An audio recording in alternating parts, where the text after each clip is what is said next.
Creative কম্পিউটারের পক্ষ থেকে আন্তরিক শুভেচ্ছা।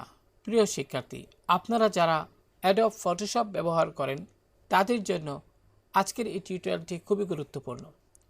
যে কোনো ডিজাইন তৈরি করার ক্ষেত্রে আমরা প্যাটার্ন ব্যবহার করে থাকি, কিন্তু ফটোশপে ডিফল্ট হিসেবে অনেক প্যাটার্ন কিন্তু থাকে। কিন্তু আপনি নিজের কোনো ছবিকে বা আপনার পছন্দের কোনো ছবিকে কীভাবে আপনি প্যাটার্নে কনভার্ট করবেন, সেই প্রক্রিয়াটি মূলত আজকের এই টিউটোরিয়ালে আমি দেখাবো। তো লক্ষ্য করুন, আমি তেমনই একটি ছবি এখানে আপনার ফটোশপে ওপেন করে রেখেছি। আপনিও যে ছবিকে আপনি প্যাটার্ন হিসেবে রূপান্তর করতে চান সেটা ফটোশপে এভাবে ওপেন করে রাখবেন। লক্ষ্য করুন, এখানে ছবিটি আনার ফলে এখানে লেয়ার প্যালেটে লক আইকনটি দেখা যাচ্ছে। তো আপনি এখানে ডাবল ক্লিক করুন। এখানে মাউস দিয়ে ডাবল ক্লিক করার পর এবার ওকে বাটনে ক্লিক করুন, ফলে আনলক হয়ে যাবে। যাই হোক প্রিয় শিক্ষার্থী, এবার আপনি এখান থেকে এডিট মেনুতে যাবেন।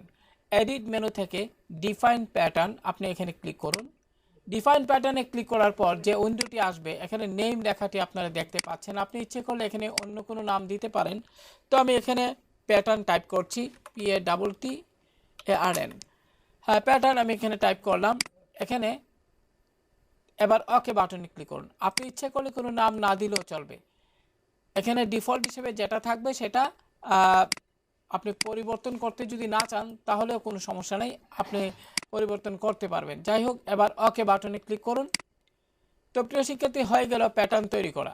এবার আপনি যে কাজটি করবেন, এবার আমি এখানে আপনাদের বোঝার সুবিধার্থে আমি এখানে একটি ক্যানভাস তৈরি করে রেখেছি। আমি এখানে প্যাটার্নটি ব্যবহার করে কীভাবে ব্যবহার করবেন সেটা দেখাবো। তো লক্ষ্য করুন, এখানে ক্যানভাসটি লক অবস্থায় আছে।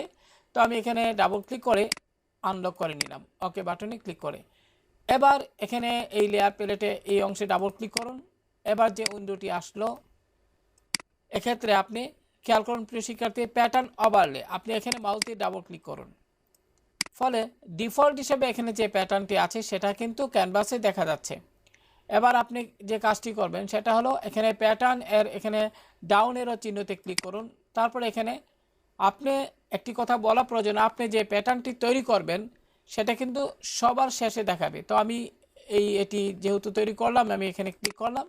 লক্ষ্য করেন এখানে দেখাচ্ছে, সেক্ষেত্রে এটি অনেক বড় হয়ে দেখাচ্ছে। তো আপনি যে কাজটি করবেন, স্কেল এখানে যে স্লাইডার রয়েছে এটিকে বা আমি ডানে নিয়ে আপনার প্রয়োজন মতো ছোটো বড় করে নিতে পারবেন। তো প্রিয় শিক্ষার্থী, তারপর যে কাজটি করবেন, এখানে আপনি এখানে একটি কথা বলা প্রয়োজন, আপনি এখানে ক্লিক করার পর যদি কোনো প্যাটার্ন ডিলিট করতে চান তাহলে এখানে রাইট বাটন ক্লিক করে আপনি ডিলিট প্যাটার্নে ক্লিক করলেই হবে। তো যাই হোক, আশা করি বিষয়টি বুঝতে পেরেছেন। এবার আপনি ওকে বাটনে ক্লিক করুন।